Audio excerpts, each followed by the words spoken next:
Hello, hello la communauté, j'espère que vous allez bien. Je suis ravie de vous retrouver. Déjà, je vous remercie de votre présence, de votre soutien, de votre présence, de votre fidélité sur la chaîne. Aujourd'hui, je vous retrouve dans cette vidéo parce que j'ai envie d'introduire un sujet sur lequel j'ai réfléchi. Alors, j'ai pas réfléchi longuement et en profondeur sur la question, mais voilà, si je réfléchis trop longuement sur la question, ça va me couper mon envie de tourner la vidéo et voilà, j'ai mon perfectionnisme qui va revenir à la surface, donc je vais un petit peu improviser comme je fais en fait. J'ai tendance à chercher un sujet et après j'ai mon fil conducteur et après j'improvise. Ce matin, donc j'étais avec mon carnet d'écriture, c'est ce que je fais en ce moment, j'essaye d'avoir mon carnet à portée de main pour trouver des idées, donc des fois c'est bien de se balader avec son carnet et pas de s'obliger, mais de se dire tous les jours je vais écrire un petit peu. Alors écrire pour un journal intime, écrire ses pensées, écrire ses émotions, écrire ses projets, ses idées, écrire une checklist, une to-do list, tout ce que vous voulez. Le but c'est d'écrire, c'est d'avoir des pensées, en fait c'est de développer la créativité, développer de l'imagination et d'écrire un petit peu chaque jour ou dans la semaine, avoir son carnet et d'écrire. Moi c'est ce que je suis en train de mettre en place, de me remettre à l'écriture. Et ce matin, j'étais en train de réfléchir à comment j'avais envie de vous accompagner sur la chaîne, là tout de suite maintenant. Qu'est-ce que j'ai envie de vous apporter, quels sont les sujets que j'ai envie d'aborder en ce moment. Et ben forcément, je me sers de mon expérience personnelle et comme en ce moment je suis en cours je suis une formation et des cours de coaching, je me suis dit, parce que là j'ai besoin de faire une pause, là j'ai du mal à m'y remettre, à m'y replonger. J'ai suivi 2 cours en suivant, enfin pas en suivant, mais ça a été beaucoup de mémorisation et voilà, j'ai dû mobiliser beaucoup mon mental et mes facultés intellectuelles. Ça m'a un petit peu vidé de mon énergie et là j'ai envie de faire une pause et faire autre chose. Et ce matin je me disais comment j'ai envie de vous accompagner. En fait, les sujets qui me tiennent à cœur, parce que c'est lié à ce que j'aime, c'est la curiosité intellectuelle et le goût, et la soif et le goût d'apprendre. Pour moi, l'apprentissage, c'est quelque chose d'important. Pas que l'apprentissage scolaire, parce que c'est le fait, en fait, d'apprendre en autodidacte. C'est surtout ça que j'ai envie de mettre en avant, c'est le fait, cette capacité naturelle, ce goût d'apprendre, spontané, qui nous vient d'une passion, c'est quelque chose qui nous vient naturellement, c'est pas quelque chose auquel on se force. C'est de développer en nous, de réveiller en nous cette capacité à apprendre, ce goût d'apprendre naturellement en fait. Sans se forcer, sans se mettre des obligations, sans se mettre des règles. Et c'est pas quelque chose qu'on se force, c'est quelque chose qui vient naturellement, où on a envie d'en apprendre plus sur un sujet, sur une thématique, sur une problématique, sur une activité, où on a envie de se mettre, par exemple, j'ai envie d'apprendre à cuisiner, j'ai envie d'apprendre à faire du sport, j'ai envie d'apprendre à nager, j'ai envie d'apprendre à coudre, j'ai envie d'apprendre à écrire, faire des ateliers d'écriture, ça peut être en groupe, mais on peut apprendre tout seul. Parce qu'aujourd'hui, il y a beaucoup de moyens d'apprendre. Il y a les vidéos, il y a les podcasts, les réseaux sociaux, il y a beaucoup d'informations sur Internet. Mais allez croiser les informations sur des sources officielles, les lectures, les films, les ateliers, le fait de discuter avec des gens. Il y a plein de manières d'apprendre aujourd'hui. Et c'est une richesse fondamentale auquel on ne pense pas tous les jours. On peut toujours apprendre quelque chose de nouveau. Tous les jours, à chaque instant de nos vies, on peut apprendre quelque chose de nouveau. Et c'est ça, en fait, moi, je pense que c'est ça notre vraie nourriture. Qu'est-ce qui nous donne de la motivation? Alors, il n'y a pas que ça, mais je pense que c'est de trouver cette passion, cette stimulation, ce déclencheur qui nous donne, qui nous réveille et qui nous réimpulse ce goût d'apprendre. passer par la connaissance de soi, la connaissance du monde, la connaissance de la vie, la philosophie, les sciences humaines, les mathématiques, les sciences, plein de choses qui nous aident à réfléchir sur nous-mêmes et à réfléchir sur le monde. Et c'est cette nourriture-là dont on a besoin pour se remotiver, pour donner un sens à notre vie, pour se sentir vivant en nous et dans notre vie, j'ai envie de dire. Et ce sujet est très important parce qu'aujourd'hui, je pense qu'il peut y avoir des élèves, des étudiants qui ont perdu ce goût d'apprendre ou qui n'ont pas conscience de l'importance de recultiver ce goût d'apprendre pour se remotiver, que ça donne un sens à notre vie. En dehors d'une formation, c'est quelque chose qui peut s'élargir, qui peut élargir nos champs de vision et qui peut nous aider à trouver notre voie. Mais on n'est pas fait que pour une voie unique, mais pour donner du sens à notre vie et donner du sens à notre être. Et c'est ça que j'avais déjà envie de vous partager en introduction. Et on peut dire que c'est une forme de coaching pour réapprendre, le goût de réapprendre et le goût d'apprendre, la soif d'apprendre, pour aller la recultiver en nous. Ou la découvrir ou la redécouvrir. À tout âge de la vie, j'ai envie de dire. C'est très important. Qu'on fasse une formation, qu'on soit en école, ou l'apprentissage dans la vie quotidienne grâce à nos expériences, grâce à des passions, grâce à des hobbies, grâce à des arts, grâce à des échanges culturels, grâce à des échanges et à des dialogues avec soi et avec les autres et avec la vie qui nous entoure à chaque instant de nos vies. Donc aujourd'hui, je vais un petit peu poser les choses. Donc j'espère que ça vous parle. J'espère que n'hésitez pas à liker, à partager ces vidéos. Et moi, dans cette vidéo, mon but, c'est aussi de vous partager mon expérience personnelle sur ce sujet. Donc, je vais vous partager une lecture de Shakespeare d'Hamlet. Le but, c'est de vous faire découvrir un petit peu peut-être Shakespeare, peut-être Hamlet, pour ceux qui ne connaissent pas, pour vous donner l'envie de lire, l'envie de relire, l'envie de connaître peut-être d'autres auteurs. Pour ceux qui ne connaissent pas bien Shakespeare, dont moi, je me mets à découvrir Shakespeare. Et pour ceux qui étudient Hamlet, qui ont envie de réimpulser, de donner de l'envie à mieux approfondir le sujet sur Hamlet, et pour sortir de notre zone de confort au niveau de nos lectures, comme moi je n'ai pas l'habitude de lire des pièces de théâtre et je me le mets à lire des pièces de théâtre, et c'est le but de pourquoi je vais vous présenter des lectures d'Hamlet. Et puis... qu'est-ce que j'allais dire? Oui, donc je vais commencer par mon expérience personnelle, parce que j'ai ma feuille de route, j'ai écrit un petit peu, j'ai ma feuille de route. Je suis partie de la synchronicité que j'ai eue aujourd'hui, c'est grâce à une guidance que j'ai écoutée, c'est qui tu es, qui sommes-nous, qui es-tu, toi derrière l'écran, qui penses-tu être, qui es-tu vraiment, et la personne en devenir aussi, et quelle personne nous avons envie de devenir, envie d'être à un instant T. Parce qu'on est toujours en devenir, on est toujours en transformation, en métamorphose. J'ai envie de dire, même des fois, d'une journée à l'autre, on peut avoir des prises de conscience tous les jours, c'est possible. Après, le temps que ça mûrisse et que ça s'intègre à l'intérieur de nous, généralement, ça prend du temps, comme une métamorphose.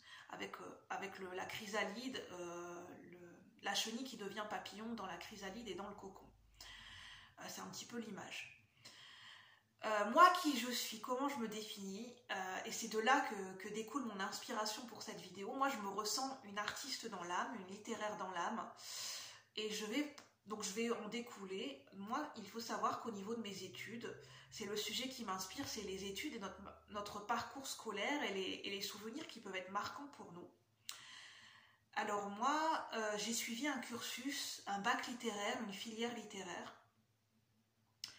Et c'était quelque chose de très affirmé chez moi, parce que dès le collège, je me souviens une fois, en fin de cours, je ne sais pas pourquoi, j'ai eu cette impulsion, j'ai eu ce besoin, cette intuition non calculée, d'aller à la rencontre de ma prof.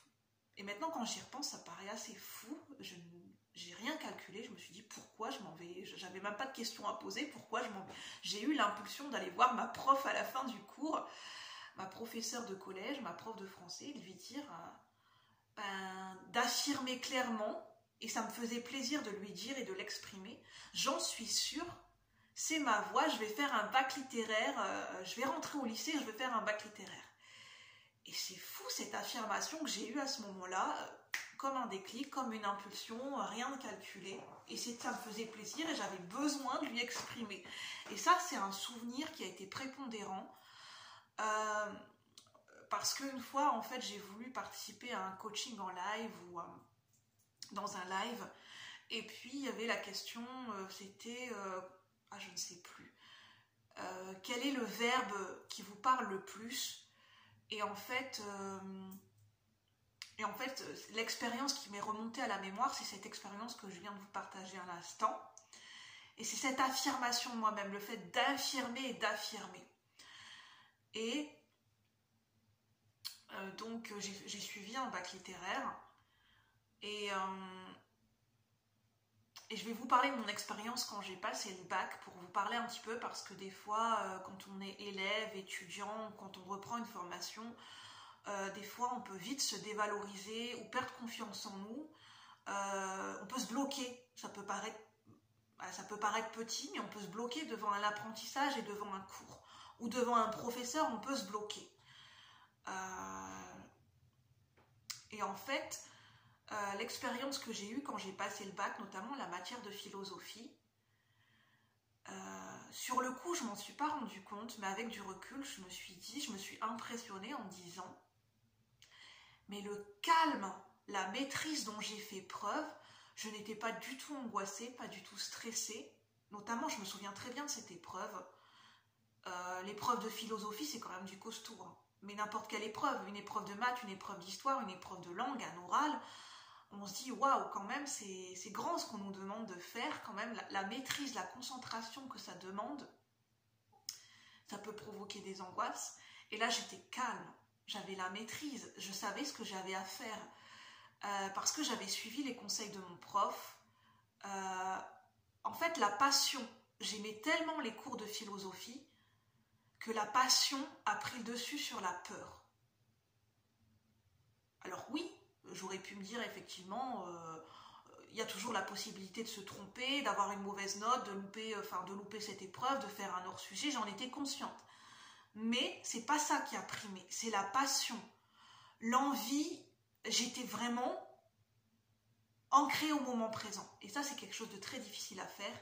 Et c'est quelque chose que j'ai expérimenté pendant cette épreuve. J'étais ancrée au moment présent. J'ai vraiment travaillé, j'étais concentrée étape par étape. Je n'ai pas laissé mon mental prendre le dessus. J'ai lu le sujet. En fait, je me suis fait une feuille de route dans ma tête par rapport à des conseils qu'on m'a donnés. Le conseil que mon prof de philosophie m'avait donné, un excellent conseil sur une dissertation en philosophie. Moi, je n'ai pas pris le commentaire de texte, j'ai pris la dissertation. Et d'ailleurs, je me souviens, c'est le sujet que j'avais eu, c'est la perception peut-elle s'apprendre? Et c'était un cours que j'avais bien bossé. J'avais même posé des questions là-dessus. Et mais bon, je ne connaissais pas par cœur, mais le sujet m'inspirait. Mais il y avait quand même, c'est une dissertation, il y a quand même un plan, il y a quand même des idées à amener, il y a quand même une introduction, il y a quand même donner corps à plusieurs. Enfin, je veux dire, une dissertation, c'est pas simple à mettre en œuvre et ça demande du temps. Et on a 4 heures pour une épreuve de philo et il faut bien, en fait, dans une épreuve, quand vous avez un oral, le conseil que je vous donnerai, quand vous avez un oral, quand vous avez un écrit, soyez conscient dès le début du temps que vous avez pour cette épreuve, pour bien répartir votre temps, sans vous stresser bien sûr. Si vous dépassez un petit peu, c'est pas une catastrophe, ça ne veut pas dire que vous n'allez pas vous en sortir, mais soyez conscient du temps que vous avez. Par exemple, pour moi, cette épreuve de philo, j'ai 4 heures. Essayez dans votre tête de vous faire un plan de découper. Bon, j'estime à peu près de combien de temps j'ai envie de me focaliser sur l'introduction. Moi, je me suis dit, je vais me focaliser un quart d'heure, 20 minutes, une demi-heure, voire une grosse demi-heure sur l'introduction. Et je ne fais que ça. Je passe cette demi-heure, j'emploie correctement cette demi-heure à ne me concentrer que sur l'introduction. Je ne passe pas à l'étape suivante tant que je ne suis pas au clair sur mon intro. Et c'est très important parce que des fois, on a tendance à aller trop vite et à passer des étapes. Non. Là, dans une épreuve de dissertation, Il faut prendre le temps pour chaque étape. Une introduction, c'est primordial. C'est ce qui va vous impulser votre sujet. C'est là, c'est grâce à votre intro que vous allez vous rendre compte si vous êtes en train de faire un hors-sujet ou pas. Décortiquez bien chaque mot. Essayez de voir si vous avez compris la question. Quand vous lisez la question, qu'est-ce que ça signifie pour vous? De noter chaque mot, chaque idée, de noter tout ce qui vous vient et de décortiquer chaque mot de la question pour bien comprendre et vous mettre dans le sujet, pour vous éviter de faire un hors-sujet. Et vous mettez tout ce qui vous vient par rapport à la question. Vos ressentis, vos impressions, vos expériences, quelle partie du cours vous revient en mémoire, quelles expériences vous viennent tout de suite que vous pouvez faire résonner avec votre cours. Parce que généralement, on demande des exemples concrets, on demande des exemples et des expériences, de faire le lien avec le cours et de faire le lien avec le sujet. Mais c'est vraiment de se concentrer étape par étape et de vous coacher vous-même dans votre tête, de vous faire un plan de route. Bon, j'estime à peu près que je mettrai autant de temps pour cette première étape, autant de temps pour vous permettre de déstresser, que vous vous dites qu'il vous reste du temps à la fin pour relire votre sujet, pour vérifier les fautes et pour avoir une vue d'ensemble. Et vous restez sur votre brouillon au début. N'écrivez pas tout de suite au propre. Travaillez bien votre brouillon, travaillez bien votre intro, travaillez bien vos étapes. Et c'est pareil pour les maths. Concentrez-vous sur l'énoncé. Quand on a une épreuve ou un oral, que ce soit en bac, brevet, un BTS, concentrez-vous sur la question avant de répondre. Même quelqu'un vous interroge sur la question.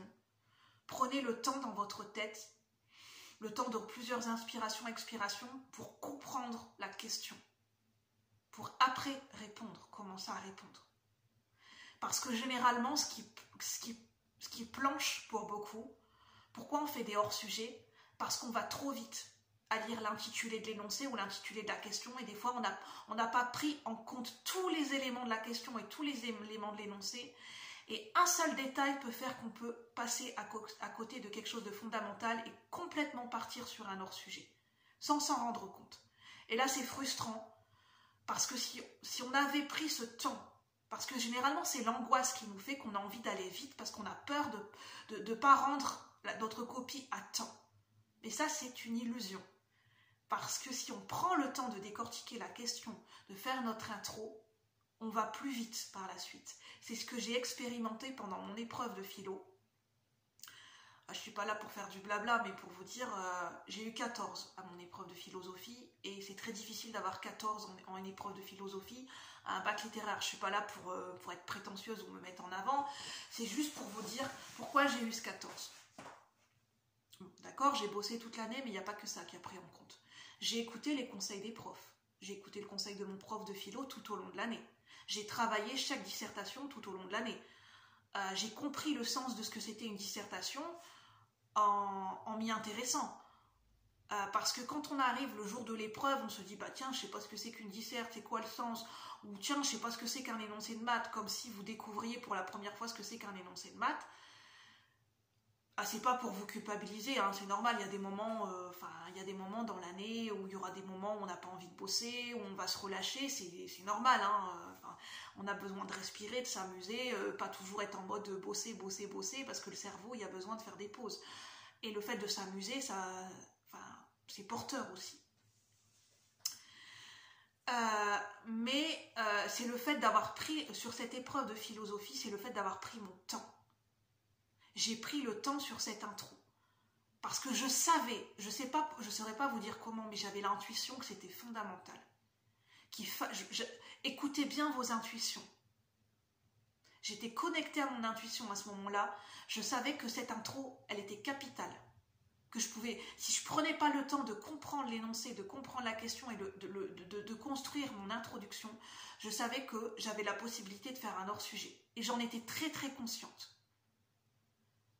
Je ne saurais pas vous dire comment, parce que c'est très rare c'est pas très rare, ça m'est déjà arrivé de faire des hors-sujets, mais faites attention à vos idées, à vos intuitions qui vous viennent aussi.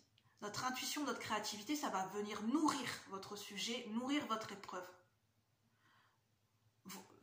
En fait, bien sûr qu'il faut se servir de ces cours, mais il n'y a pas que ça. C'est pas le fait d'apprendre par cœur qui fait qu'on a comment on peut différencier quelqu'un qui a une excellente note de quelqu'un qui a une note, par exemple, j'aime pas faire des comparaisons, mais quelqu'un qui a eu 10 la moyenne et par exemple, il est un petit peu déçu parce qu'il espérait avoir beaucoup, beaucoup plus. C'est juste un exemple que je vous donne. Hein. Bien sûr, on n'est pas là pour se comparer aux autres parce que ça peut être... voilà, c'est dans le but de s'améliorer hein, et de continuer à être fier de soi et de travailler sur soi. Mais qu'est-ce qui va nourrir votre réflexion, votre inspiration lors d'un sujet, lors d'une épreuve? Il y a plusieurs choses fondamentales. Il n'y a pas que le cours. Le fait d'apprendre par cœur, pour certains sujets, il y a du pour et il y a du contre. Des fois, le fait d'apprendre par cœur, ça ne va pas venir nourrir votre inspiration, votre intuition, et peut-être que vous allez vous rendre compte que le fait d'avoir appris par cœur, vous n'avez rien compris au sujet. C'est important d'apprendre et de retenir, mais la compréhension du cours. Comment vous pouvez comprendre un cours? Et là, je fais le parallèle avec un cours de coaching, un cours sur la formation de coaching que j'ai eu, où je n'arrivais pas à apprendre par cœur. Qu'est-ce que j'ai fait? Je me suis autodisciplinée à essayer de mettre du sens à ce que j'apprenais. Donc non seulement j'essayais d'apprendre, mais j'essayais de comprendre ce que j'étais en train d'apprendre. Ça m'a demandé un double travail. Ça a été beaucoup, beaucoup d'investissement. J'ai pris du temps pour le faire, mais je l'ai fait et ça a payé. C'est l'investissement, l'effort, le travail. Gardez confiance en vous. Continuez à vous féliciter, travailler sur du long terme, c'est ça qui va vous aider. Plus prendre en considération les conseils de vos professeurs, c'est primordial. Parce que ce sont des conseils qui sont judicieux. Les professeurs vous connaissent, généralement les professeurs connaissent très bien quelles sont vos capacités, quelles sont vos lacunes. Les professeurs connaissent très bien leurs élèves, en général. Hein. Enfin, je ne connais pas, moi, des professeurs que j'ai eu des excellents professeurs au collège et au lycée. Ils connaissent, généralement, ils connaissent très bien leurs élèves. Ils savent où sont leurs atouts et où sont leurs failles. Et les conseils qu'ils vont vous donner, généralement, ça paraît anodin. On n'a pas envie de les écouter, mais ce sont des conseils qui sont précieux, qui peuvent vous faire gagner des points. Et le but, ce n'est pas juste d'avoir une bonne note. Le but, c'est de gagner confiance en vous. C'est de passer à un level up, de passer à l'étape suivante. Et l'échec n'est pas une fatalité. L'échec n'existe pas. On est là pour apprendre, on est là pour comprendre. Et de se dire, on peut s'améliorer et faire mieux la prochaine fois. On peut apprendre de ses erreurs.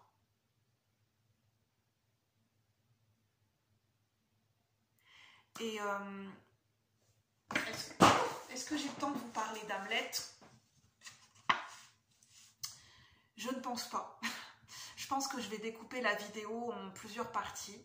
Mais cette vidéo sur le goût d'apprendre et sur mes expériences que j'ai vécues au niveau du bac, au niveau des épreuves, j'avais envie de vous le partager parce que je sais que ça peut aider des étudiants, des élèves, des gens qui retournent en formation, peut-être qui se sentent pas légitimes ou qui ont perdu confiance en eux ou qui bloquent sur un sujet au niveau de leur formation. C'est possible d'y arriver, c'est possible de se reprendre, c'est possible de trouver des solutions et on a des forces, on a des ressources insoupçonnées et à force de travail, de persévérance, on peut y arriver. On peut y arriver à notre rythme à nous et pas au rythme des autres. On peut y arriver. Et c'est en connaissance de cause par rapport à des expériences que j'ai vécues au niveau de... Quand j'ai passé le bac, quand j'ai passé des épreuves, quand j'ai passé des orales, et là par rapport à la formation que je suis en train de passer, il y a eu des moments où j'ai eu envie de lâcher prise. J'ai lâché prise et j'ai voulu abandonner pendant un long moment. Et j'ai écouté le conseil d'une personne et ça a été judicieux. C'est en discutant avec cette personne qu'elle m'a permis de me rendre compte, je bloquais là-dessus, parce que c'était pas ma façon habituelle d'apprendre, parce que le cours ne faisait pas sens et c'était pas ce que j'aimais apprendre habituellement. Le cours n'était pas passionnant pour moi, voilà pourquoi je bloquais là-dessus. Et j'avais besoin de comprendre que j'avais besoin de changer, d'être plus créative et de changer ma manière de voir les choses, ma perception des choses par rapport à ce cours. Et c'est ça qui a tout changé. Mais ça a pris du temps. Mais c'est possible. Sur ce, je vous laisse. J'espère que cette vidéo aura pu vous parler, aura pu vous toucher, aura pu vous apporter des conseils. N'oubliez pas que c'est mon expérience et mon vécu, donc ça ne pourra pas résonner avec tout le monde. Bien sûr que les conseils que je vous apporte pourront résonner avec certaines personnes, mais pas avec tout le monde. Gardez votre libre arbitre et votre meilleur guide, c'est vous-même. À bientôt. Bye bye. Merci. Bonne journée.